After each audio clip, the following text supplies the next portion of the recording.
pick. It was their second #1 and a second-round pick, and they're going to be able to take some age out of that offensive lineman with Bob Whitfield. Looks like a good pick for the Falcons, Chris. Well, Gary, certainly this is a team that wants to put pressure on people offensively, and a guy like a Mike Ken at tackle had one of the best years he's ever had. But you mentioned the age in the line. If you're going to pressure offensively, you better have time. You certainly well know that. Yeah, no doubt about it. Mike Ken now 36 years old. Chris Hinton 30 years old. If you're going to run the run and shoot, you got to have somebody to protect the quarterback. Chris Miller had a great year last year, but they're looking down the road. This is a guy that can play 10, 12, 14 years for you at offensive tackle. Gary, do you think that we haven't seen the last of the dealings of the Falcons? I mean, they like to move around. You were there last year. You know what happens. No doubt about it. Another guy they covet, and they think they'll have to get in front of Pittsburgh, is Vaughn Dunbar. They're looking for a running back. You know, they've got the problems in the secondary with the two baseball players, but this is a team with 4 draft picks in the top 2 rounds that would like to move up and draft for need, really, is what they're trying to do in the secondary, running back, and offensive line. All right, Gary, we'll check back with you shortly. So the Falcons have moved up in the New England spot, and here's what it is. To move up to that 8th overall slot, the Patriots get one of the Falcons' #1 picks, the second one, number 19, a second-round pick, and a 4th-round pick. New England did very well by sliding down in the draft last year. That's what they've been doing lately to build up that ball club. Speaking of trades, there's a guy who was one of the most prolific running backs in the history of the National Football League named Eric Dickerson. Began his career with the Los Angeles Rams. He's going home almost. The Colts and the Raiders have figured it out. Let's go to Indy now to Chris Mortensen and get the word on the Eric Dickerson deal. Is it all finished? Chris, Marvin Demoff is not only the lawyer for Steve Entman, he is the lawyer for Eric Dickerson. And Jimmy Irsay told us a little while ago that he thought the Dickerson deal would happen to the Raiders for a 4th-round and 8th-round draft pick. Dickerson taking a slight pay cut, and Mr. Demoff is here now to tell us a little bit more about the Dickerson situation. Hi, Chris. As far as I know, the Dickerson trade is being consummated right at this time for the 4th and 8th-round draft choice. And I think Eric's very appreciative of the Colts and the Raiders both giving him an opportunity to establish himself again in Los Angeles. Now, we understand that Dickerson was willing to take a pay cut to play for the Raiders. Did he want out of Indianapolis that bad?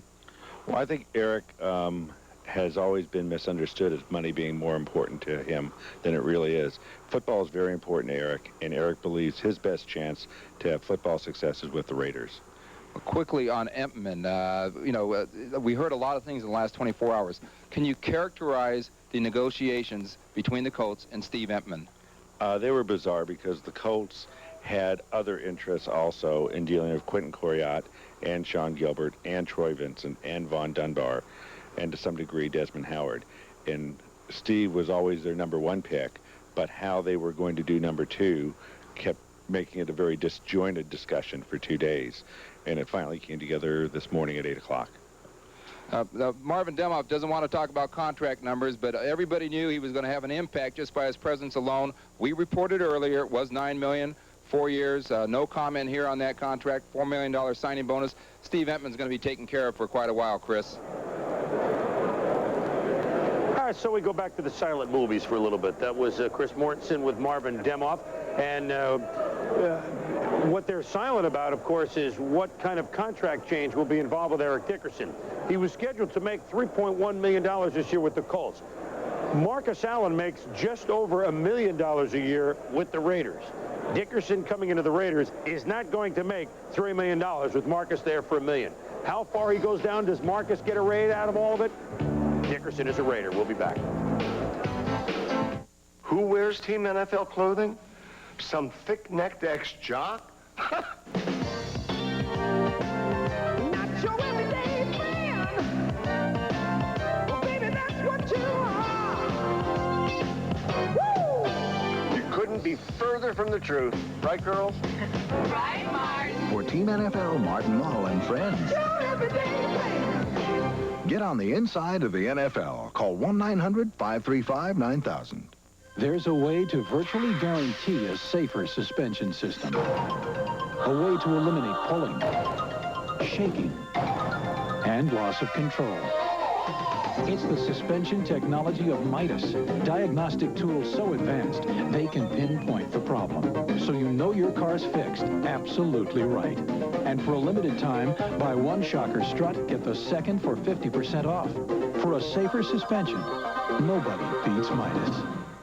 Short turns, long straightaways. No car comes out unscathed at Martinsville. An early season points battle continues at the Haynes 500, Monday night on ESPN. Back in New York, the Falcons have selected with the 8th overall pick. Here's the commissioner, Paul Tagliabue.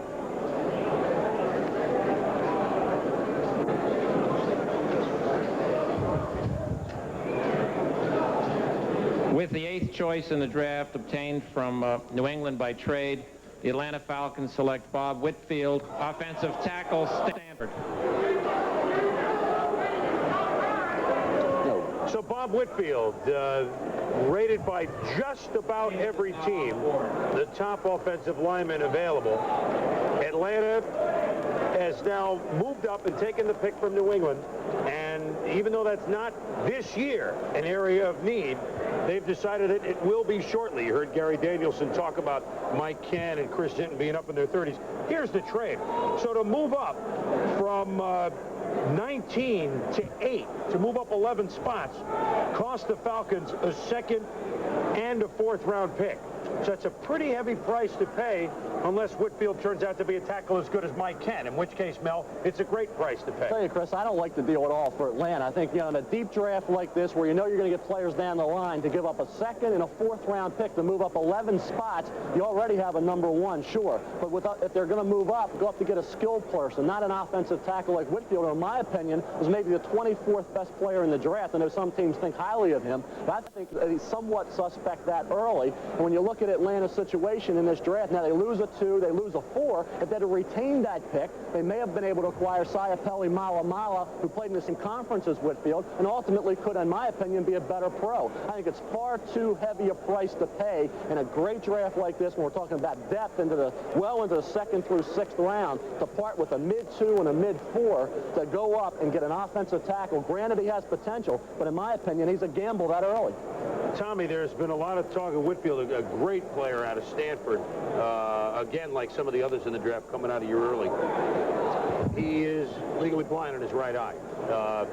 Does that mean that anywhere along the right side of the offensive line he couldn't play because he couldn't see well enough on the outside? Or is that something that we invent? Could that be a problem? I don't know, Chris. I think that the Atlanta Falcons have to envision him strictly as a left tackle. I mean, that's the spot that he's always played, and that way it won't cause him a problem because it's simply, as simply put as I can, the guy has gotten used to playing with whatever the difficulty is, so it doesn't bother him. You know, the rap on the kid, and I had a chance to watch him a little bit in one of the All-Star games on tape, is that consistency might be a problem with him. So somebody's going to have to motivate this kid to be there every single down. Well, when he plays, he is very, very powerful. Yes. We know that much. Yes. And but you mentioned the consistency. Bob Whitfield, I mean, if you can get a bookend tackle, it's not necessarily a mistake. No, it's not. You know, I sort of disagree with Mel a little bit here. I thought New England was going to take Whitfield in this position because, see, one thing you have to understand, Harlow's about to have some more surgery on his back, so they're a little suspect in the offensive line. Now, he had it in college earlier. There's talk about him having it again, so their offensive line is not in the best shape. That's the only reason I thought that Whitfield might go there at that particular spot. He winds up going to Atlanta. Atlanta's real close, Mel, to becoming the next level of playoff contention for them. They feel like they have to protect Chris Miller, or else they're never going to be able to put the ball, put the points on the board necessary to win. But, Joe, that's if you feel Whitfield is going to be a Pro Bowl player. I don't feel that way. I think when you look at Bob Whitfield, and I talked to Bob last week, I talked about the Aloha Bowl when Marco Coleman had 3 sacks, numerous pressures. I said, you know, what happened? Was it Coleman's moves, or what really bothered you in that game? And Bob said, hey, I just didn't feel I was up for the game. I was just kind of going through the motions out there. This is the Aloha Bowl. When you're coming out as a junior, that is your focal point, the game that you have to be super motivated. And Marco Coleman just really dominated the football game. Other games this year, he had trouble. So he doesn't show up every week with that high intensity level. And I think when you're investing all this to move